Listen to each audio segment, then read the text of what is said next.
Petit Jornal. Inteligência e irreverência em doses diárias.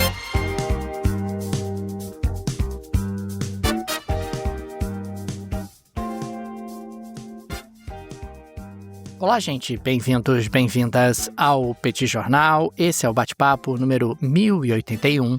Estamos gravando numa live no YouTube do Petit Jornal. São exatamente 9 horas e 23 minutos da segunda-feira, 25 de maio de 2026. Cá está a dupla de costume, a dupla que você conhece de cor. Tem vírgula, o Bagdadi animado, contente, preparado, revigorado, resiliente, retumbante, descansado, tarifado e com insônia. Muito preocupado aí com os desdobramentos internacionais. Vai ter guerra, não vai ter guerra, e o Estreito de Hormuz, e a taxa de juros, e o Fed. Meu Deus do céu, são muitas preocupações que afundam o professor Bagdadi em preocupações durante o período noturno. E temos também Daniel Souza, que é esse que vos fala. Ao longo dos próximos minutos, vamos repercutir os principais acontecimentos internacionais das últimas horas, dos últimos dias. Como vai, professor Bagdadi? Vamos a isso? Tudo bem, Daniel Souza? Vamos lá para esse bate-papo 1081. Aliás, Daniel, se eu não falar Daniel Souza com S, o pessoal fica sem saber como é que escreve seu nome, tá? Então vou deixar consignado aqui. É com S que se escreve. Deixa aqui as boas-vindas, Daniel Souza, todo mundo que nos acompanha, todo mundo que está junto com a gente. Muito obrigado pela presença de todos vocês. Queria deixar um abraço a todo mundo que vem assinando a newsletter do Petit Jornal. O link está na descrição desse episódio aqui. Você recebe toda semana, todo sábado, você recebe a newsletter da gente. Tem uma série de informações que a gente traz aqui nos bate-papos, né? Tem outras informações muito legais também. Então, se você quiser ter essa companhia nossa também, o link está lá na descrição É gratuito, desse hein, Taqui? episódio. Gratuitíssimo, gratuitíssimo. Então tá aí informação de qualidade, né, que chega no seu e-mail. A gente promete que não fica enchendo a sua caixa de e-mail, a gente promete isso. Então é realmente muita qualidade, está muito satisfeito com a newsletter que a gente vem produzindo. Daniel, eu queria começar o nosso episódio de hoje, né, esse bate-papo 1081, falando sobre a Turquia. A gente está vendo, não é de hoje, uma falência completa da democracia turca. E a gente teve, ao longo dessa última semana, mais um capítulo dessa falência do sistema democrático turco. Não é de hoje, né? O Erdogan ele já vem promovendo essa destruição da democracia no país há algum tempo, mas a coisa está, de fato, se agravando. Na última quinta-feira, um tribunal turco destituiu o líder do principal partido da oposição, que é o CHP. CHP é o Partido Republicano do Povo, é o principal partido da oposição ao Erdogan. O partido do Erdogan é o AKP, né, que é o Partido Justiça e Desenvolvimento. E um tribunal disse que a eleição para o líder do CHP ela foi envolta em irregularidades e decidiu que essa escolha do novo líder ela era nula. O que aconteceu nessa última eleição, nessa escolha do novo líder que aconteceu em 2023? Vou voltar um pouquinho no tempo, Daniel, só para a gente conseguir entender aqui uma breve linha do tempo, o que aconteceu de lá para cá. Em 2023, Daniel, Recep Tayyip Erdogan disputou a eleição contra um líder histórico, né, do CHP, que é um cara chamado Kılıçdaroğlu. E ele venceu a eleição. Isso levou, dentro do partido opositor, a uma revolta com relação a esse líder, né? O Kılıçdaroğlu, ele é líder do CHP desde 2010, né? Então ele já estava à frente do partido há muito tempo. E havia uma certa sensação de que, olha, depois de 13 anos, você não conseguiu ganhar nenhuma eleição. Você disputou mais uma eleição, não ganhou. E, portanto, na nova eleição dentro do partido para escolher o líder, ele foi derrotado. E ele foi derrotado por um cara chamado Özgür Özel. Então, a partir desse momento, Daniel, a gente tem esse partido oposicionista que está rachado.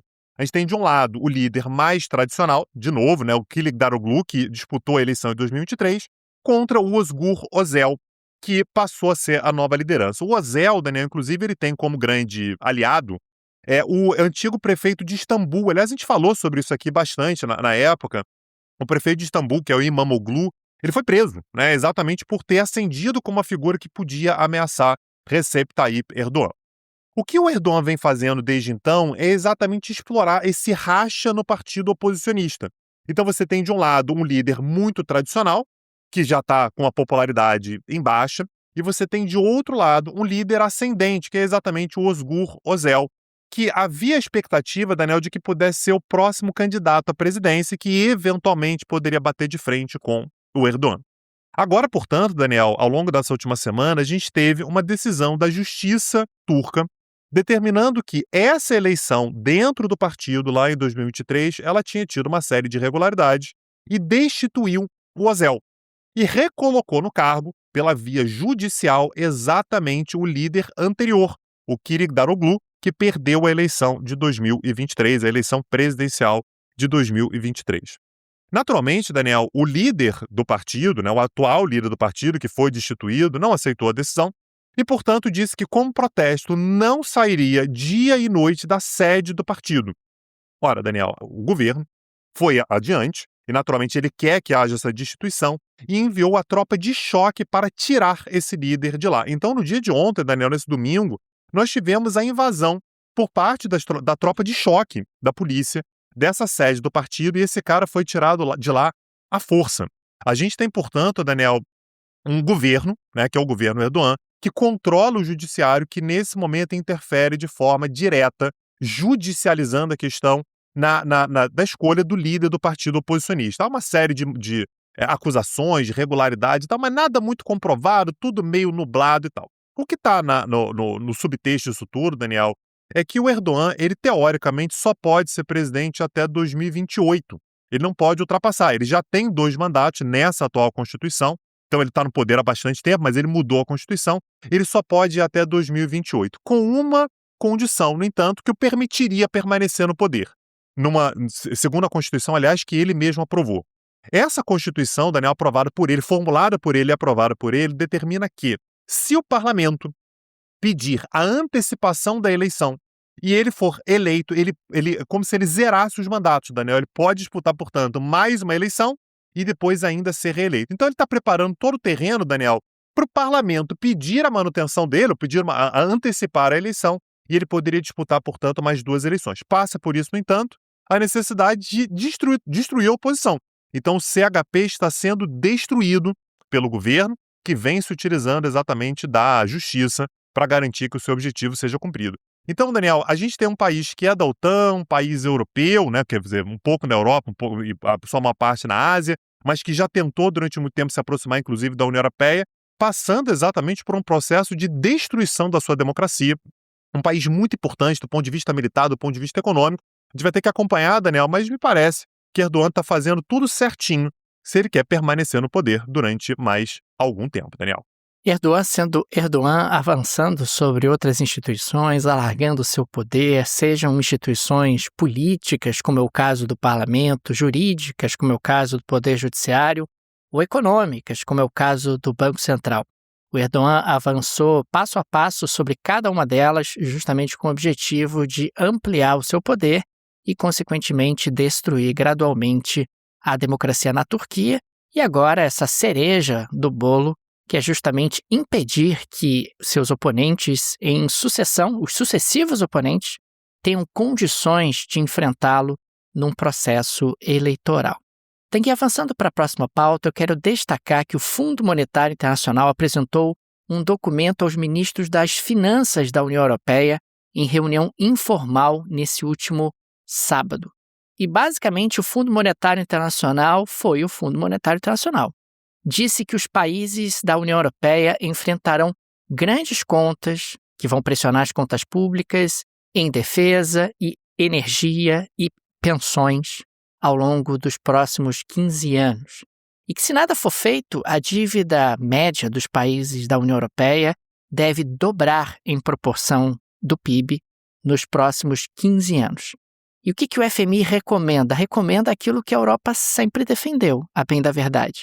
Melhorar os incentivos para que os cidadãos circulem pelo bloco, buscando justamente melhores oportunidades de trabalho, eventualmente minimizando pressões sobre o mercado de mão de obra, integração no mercado de energia europeu, para que a energia excedente de um país possa ser deslocada para o outro e vice-versa.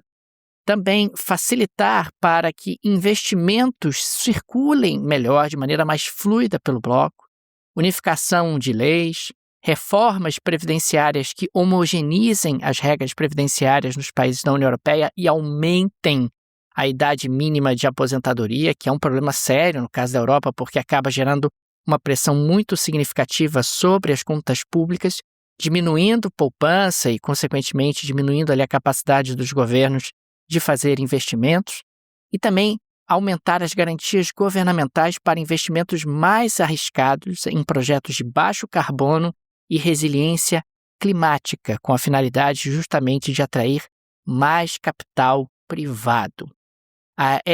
Uma outra coisa, inclusive, que o FMI defende é que haja, Tanguy, um sistema de endividamento unificado. Aliás, isso já é defendido na União Europeia há muito tempo. Aliás, é o passo natural de um projeto de integração. Você unifica o Banco Central, você unifica a moeda, você unifica o sistema fiscal. Você passa a ter ali mecanismos de cobrança de impostos mais azeitados e passa a ter uma acumulação de dívida comunitária. É bem verdade que a Europa já fez alguns experimentos nesse sentido, particularmente durante a pandemia da Covid-19. Só que você tem países hoje dentro da União Europeia que são radicalmente contra caminhar na direção justamente de um endividamento comunitário. São basicamente a Alemanha e os países nórdicos. São contra porque esse endividamento comunitário acaba fazendo com que o juro nesses países aumente. Porque, de um lado, você tem juros mais baixos em países nórdicos, na própria Alemanha, e você tem juros mais altos nos países do sul da União Europeia. Se você passa a ter um endividamento comunitário, a taxa de juros acaba sendo uma média desses dois cenários. Acaba sendo um pouco mais alta do que na Alemanha e um pouco mais baixa do que na Itália, na Grécia ou no Chipre. Consequentemente, os países do norte e a Alemanha acabam pagando um pouco da conta. Mas, Tanguy, o projeto europeu é de formação dos Estados Unidos da Europa. Ou seja, os Estados europeus vão ter ali algum tipo de autonomia para regular determinadas questões, exatamente como os Estados americanos têm. Mas do ponto de vista de dívida, do ponto de vista de política monetária, do ponto de vista, de repente, até de política de defesa, você deveria ter políticas comunitárias que tornariam a União Europeia mais forte. Isso é tão importante porque, além de enfrentar justamente desafios coletivos, como é o caso do endividamento, isso ajuda a amenizar o declínio dos europeus no cenário internacional. Não adianta a França achar que individualmente vai manter a sua relevância no cenário internacional, não vai, ou o Reino Unido, que não faz parte da União Europeia, mas tem ali uma proximidade em uma série de questões, ou a Alemanha, ou a Itália. Essa galera não vai manter individualmente a sua relevância no cenário internacional e o aprofundamento da integração é recomendado pelo FMI e me parece a única alternativa que esses países têm em termos de um horizonte de longo prazo. O problema é que diferentes governos não necessariamente pensam no longo prazo. Estão pensando ali na próxima eleição, estão pensando ali na sua popularidade doméstica, e, eventualmente, o aprofundamento da integração pode trazer danos políticos para quem quer se reeleger, danos políticos para quem quer permanecer no poder. Imagina facilitar ainda mais a circulação de capitais, a circulação de pessoas, eventualmente ter um sistema de arrecadação de impostos mais unificado, ou ter um sistema de endividamento que é compartilhado com países europeus. Isso pode gerar realmente muitas tensões do ponto de vista político, mas em um horizonte de longo prazo seria claramente a melhor alternativa para lutar contra o declínio europeu. É claro que a gente sabe que a Europa é um continente rico, vai continuar sendo rico por muito tempo, mas a Europa está perdendo relevância, a Europa está ficando para trás, a Europa está sendo diluída nesse cenário internacional em que nós temos Estados Unidos, temos China, temos Rússia, temos Índia, tem um monte de gente que está ganhando espaço e a Europa está perdendo espaço. E o aprofundamento da integração seria uma alternativa absolutamente viável para o enfrentamento dessa dificuldade, desse contexto que a gente está inserido, além da questão do endividamento. A Europa é um continente muito endividado, muito envelhecido, e se nada for feito, esse endividamento pode sair do controle e você pode ter problemas seríssimos ali no horizonte de uns 15 anos. Esse é o alerta do FMI. Daniel Souza, você falou sobre países europeus muito frios, né? Lá os países nórdicos, você falou sobre países muito quentes, né? Aqueles países ali do sul. Independente da temperatura, Daniel, você tem a Insider Store te oferecendo as melhores opções. Aliás, nesse final de semana agora, né, Daniel, a gente foi a trabalho lá para o interior de São Paulo. A gente saiu do Rio, estava quente, a gente foi para São Paulo estava frio, a gente chegou no norte de Minas, estava quente de novo, e a Insider Store estava lá com todas as alternativas que a gente precisava, né, Daniel? Independente, né, da temperatura. E aí, Daniel, eu queria deixar aqui um alerta, porque está acabando o prazo para você que é um novo cliente, para você que nunca fez uma compra na Insider, só até amanhã, só até essa terça-feira, dia 26, você tem 30% off, 30% de desconto, só para você que nunca fez nenhuma compra. Não perde essa oportunidade. É o momento para você entender como é que funciona a Insider, como é que são os produtos, ver lá as linhas, né, que você tem, tanto para trabalhar, para passear, para ir para academia, para o happy hour, para tudo que você precisa, a Insider está junto com você. Ah, mas eu já comprei alguma coisa na Insider, tem desconto para mim? Tem, claro que tem 10% de desconto para você. Ainda mais se você paga no Pix, né? Você ainda tem ainda mais vantagem só até hoje, tá? 10% off no Pix é somente até hoje para você que já é cliente da Insider Store. Tudo isso utilizando o link que está na descrição desse episódio. Não perde essa oportunidade. Super momento para você entender como é que a Insider funciona e os produtos tecnológicos da Insider Store. Daniel Souza, como próxima pauta, eu queria trazer o tema, que é o grande assunto, né, da política internacional, desde o dia 28 de fevereiro, quando os Estados Unidos e Israel iniciaram aqueles ataques contra o Irã. A gente, naquele momento, dizia, né, que olha, os Estados Unidos estão achando que que uma guerra contra o Irã vai ser um passeio no parque, rapidamente vai se resolver, e a gente alertava aqui que o Irã não é um país qualquer, não é um país que você vai derrotar com grande facilidade. E estamos aí, né, Daniel? Já tem alguns meses que essa guerra está acontecendo e até agora não existe muito um caminho que vá ser seguido para encerrar esse conflito. É verdade que os bombardeios pararam, a gente tem um cessar-fogo por tempo indefinido, mas existe uma expectativa de que algum acordo seja assinado para que isso seja encerrado de forma definitiva. Ao longo dos últimos dias, muito se falou que, olha, o acordo está próximo, o Trump ele chegou a dizer, está por detalhes, o acordo está basicamente negociado e tal, e havia a expectativa de que, de repente, no dia de ontem, no domingo, algum acordo fosse anunciado. Nada foi anunciado, e, aliás, o que a gente teve foi uma declaração de Donald Trump, no próprio dia de ontem, anunciando que ele tinha orientado os seus negociadores a não terem pressa. Então, segundo ele colocou isso lá na Truth Social, né, a rede social dele, dizendo que o bloqueio norte-americano aos navios iranianos no Estreito de Hormuz permanecerá em pleno vigor e efeito até que um acordo seja alcançado, certificado e assinado, e que ambos os lados devem tomar o seu tempo e fazer a coisa certa. Ou seja, você, Daniel, que estava querendo passar com petroleiros pelo Estreito de Hormuz, pode tirar o cavalinho da chuva, não vai ser tão rápido assim.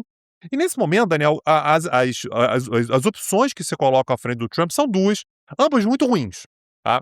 A primeira delas, Daniel, é que ele pode conseguir fechar um acordo agora, que era o acordo que vinha sendo rascunhado, que é, vamos abrir o Estreito de Hormuz, e a gente, quando abrir o Estreito de Hormuz, a gente abre um período de 60 dias para que haja algum tipo de acordo para resolver a questão nuclear. Se esse acordo for assinado dessa maneira, Daniel, você simplesmente volta ao cenário antes da guerra, que é a questão nuclear, ela segue pendente, o Estreito de Hormuz volta a ser aberto, e a gente teria perdido alguns meses, né, Daniel, de fevereiro para cá, 3 meses inteiros, sem que nenhum avanço fosse feito. Ah, mas matou o líder supremo. Não mudou nada. O regime iraniano continua lá da mesma maneira que estava. Ou, eventualmente, você pode sim chegar a um acordo nuclear, que provavelmente, Daniel, vai se assemelhar muito àquele acordo que o Trump tanto reclamava do Obama. Aquele acordo lá de 2015, que é o Irã vai ter que ter transparência, não vai poder enriquecer o urânio acima de uma determinada gradação e tal, que foi exatamente o que o Obama conseguiu em 2015 e que o Trump deixou o acordo. Então, nesse momento, Daniel, os cenários para o Trump eles são muito ruins. Um é manter exatamente o que tinha antes da guerra, o outro é voltar para um cenário muito parecido, talvez até pior do que aquele que o Obama tinha conseguido, que ele mesmo sempre torpedeou, reclamou, inclusive saiu do acordo. Ele falou, Daniel, esse recado foi para você, tá? Donald Trump também colocou na rede social dele que se eu fizer um acordo com o Irã, será um acordo bom e adequado. Portanto, não escutem os críticos que falam sobre algo que não sabem nada a respeito. Então, esse é um recado para você, Dani, que fica criticando Donald Trump. Ele está dizendo que não é para te ouvir, porque certamente, se ele assinar um acordo, vai ser um acordo bom e adequado. Quem viver verá, Daniel. Tanguy, ainda falando sobre Donald Trump, ele criou o Fundo Anti-Aparelhamento, no valor exato de 1,776 bilhão de dólares. O 1,776 faz referência ao ano de independência dos Estados Unidos, 1776. Esse fundo foi criado pelo Departamento de Justiça para oferecer indenizações a pessoas que tenham sido vítimas de lawfare ou aparelhamento do sistema judicial por governos anteriores. O objetivo principal é recompensar pessoas processadas pelo governo Biden por crimes relacionados à invasão do Capitólio em 6 de janeiro de 2021. Você tem ali muita gente alertando que esse mecanismo pode ser usado para pagar quantias milionárias a apoiadores e aliados do governo Donald Trump. Existem aí também uma série de outras discussões que precisam ser feitas quando a gente olha para um mecanismo como esse. Mas, de qualquer maneira, esse fundo foi anunciado como resultado daquele acordo que nós tivemos entre o Trump e o Departamento de Justiça. O Trump estava processando o Departamento de Justiça e aceitou retirar esse processo em troca da criação desse fundo e também em troca da promessa de que nunca mais o Departamento de Justiça vai processá-lo no resto da vida. Algumas estimativas apontam que o Trump deve algumas dezenas de milhões de dólares ao fisco e que agora ele não vai mais precisar pagar diante justamente desse acordo que foi celebrado. O dinheiro desse fundo é público e vem do Fundo Judicial, equivalente a sistemas que são levantados ali pelo Departamento de Justiça e que o Departamento de Justiça pode acessar. Na prática, você está falando de um fundo que o Poder Legislativo não tem acesso e, consequentemente, o Poder Legislativo não teria capacidade de derrubar esse fundo. E muita gente tem colocado, até dentro do Partido Republicano, que isso vai ser um elemento muito problemático, porque existe ali uma personalização, digamos assim, de uma instituição, o Departamento de Justiça, inclusive com a colocação de recursos nos bolsos de apoiadores, um prêmio aos apoiadores de Donald Trump. Isso, num certo sentido, tem sido lido dessa forma. E é muito interessante porque quando a gente analisa o Trump nas mais diferentes dimensões, a questão pecuniária está sempre no centro. Seja no caso da Venezuela, onde você tem ali a preocupação de fazer negócios, seja no caso de Cuba, existe ali claramente uma preocupação até nos discursos de membros da administração trumpista que mais importante do que virar o regime ou democratizar Cuba é trazer para os americanos e para o grupo do Trump a oportunidade de lucros que hoje estão apartados justamente deles e estão nas mãos da elite cubana, da elite ali do regime. E você tem também avanços, seja na Rússia e Ucrânia, seja na questão do Oriente Médio, tem sempre questões do grupo político do Trump que necessariamente estão envolvidas.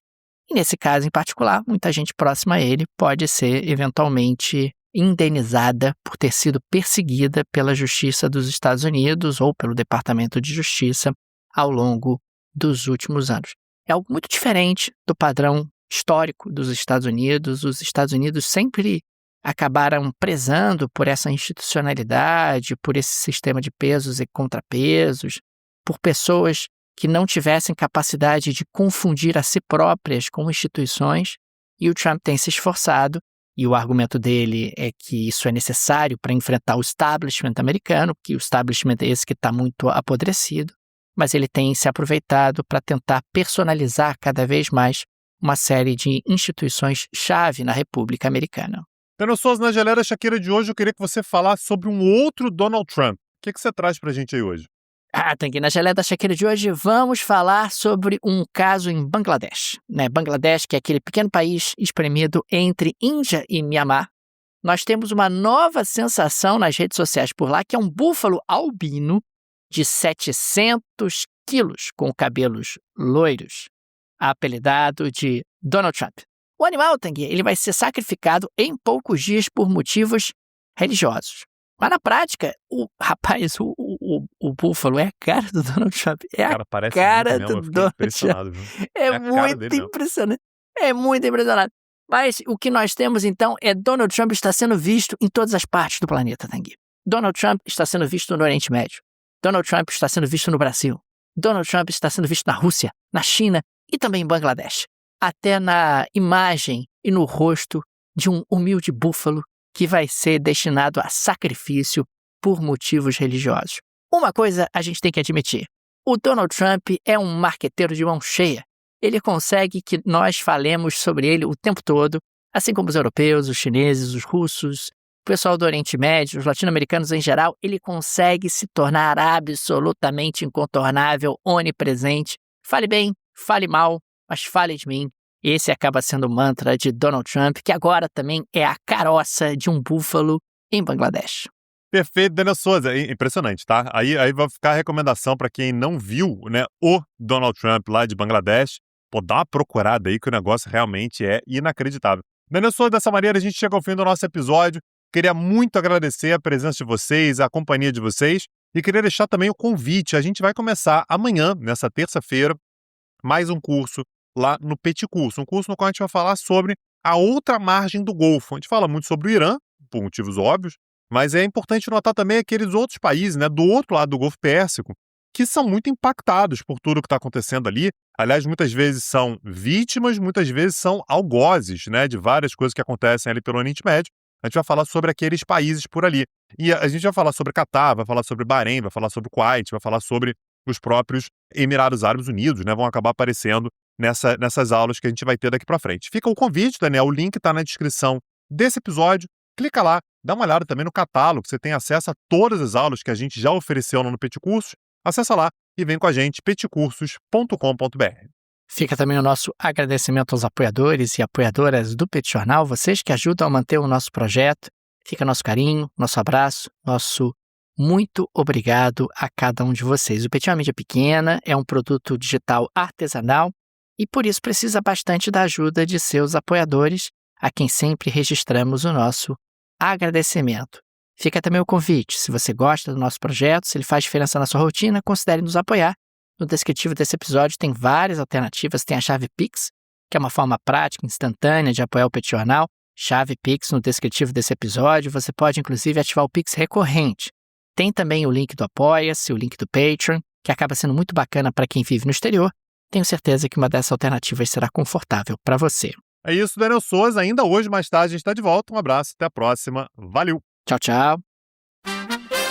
Petit Jornal. Inteligência e irreverência em doses diárias. Acesse www.petitjornal.com.br.